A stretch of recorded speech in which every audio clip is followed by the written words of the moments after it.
We are absolutely connected. It's like, there's no question about it to me.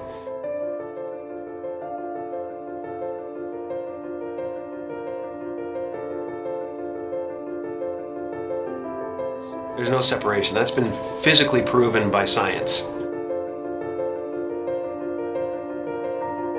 I think everybody's looking for something that they already have. I think the reason that we don't notice it is because we are so distracted by the human levels of our experience. Because you might not actually be what you think you are. The fact that we are already enlightened, we're already complete, and it's just realizing that you're complete. So everything we do to each other, or everything we see in each other, is us seeing ourselves. And yet the one thing that remains is this feeling of existence. I'm not a human being that has consciousness. I'm consciousness that is shaped into a human being. All of us are energy. A human being is a very complex pattern of energy. I always have been that energy, and I always will be that energy. I know this conceptually. Why don't we feel it? And just like an ocean is water in motion, we can call a certain part of that ocean a wave, but it gives us the illusion that the wave is a separate entity in the ocean. But a wave is not in the ocean, a wave is the ocean. And similarly, we might not be waves. Maybe we're the ocean. Maybe all of us are energy, and we can realize that directly. All suffering is based on the illusory separation that there's an individual in the environment, that there's a person that has to survive, that this specific collection of 1,000 trillion atoms has to hold itself together.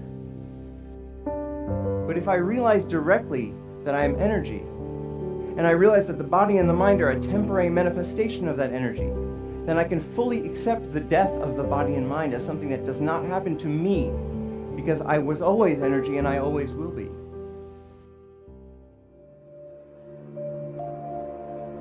Ego tries to convince us we need to get something, this immortality, that we already possess. Ego is the voice in your head that says you're not as good as that other person. Maybe you need to do something else to make yourself better, to add to yourself. You know, and that's what it constantly is doing. It's trying to keep you from being you and me right now, loving this and loving this life. Once you realize you're complete, then this life and everything in it becomes a play of form, something to toy with and play with and make something good out of, and it really isn't to be worried about. It's to have fun with. You know, everyone is looking for God. And everyone is God, and that everyone is it. It's just now, what do you want to do? And once you realize that, then there's nothing you need. It's just play. You know, nothing you do is going to add anything to you. Right. And nothing you do is going to take anything away from you. So there really is nothing to do except play. And so the only moment that mattered to us was right now. I think this experience is so important and powerful that every religious tradition at its core has been trying to convince us of its importance. And if it's true, if the true end of all human psychological suffering is actually possible, it is the most important thing science could be studying. Maybe it's possible that within our lifetimes we could actually eradicate human suffering.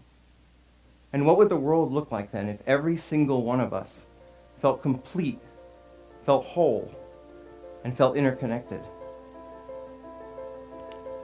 When you let go of individual survival, all of your priorities change because you actually see the entire world as your body. You see the suffering of others as your own suffering, and you want to help. Maybe the one thing that keeps us from actually solving all of the other problems in the world is this persistent, flawed thought that we are separate from the world. And maybe it's time we change our minds.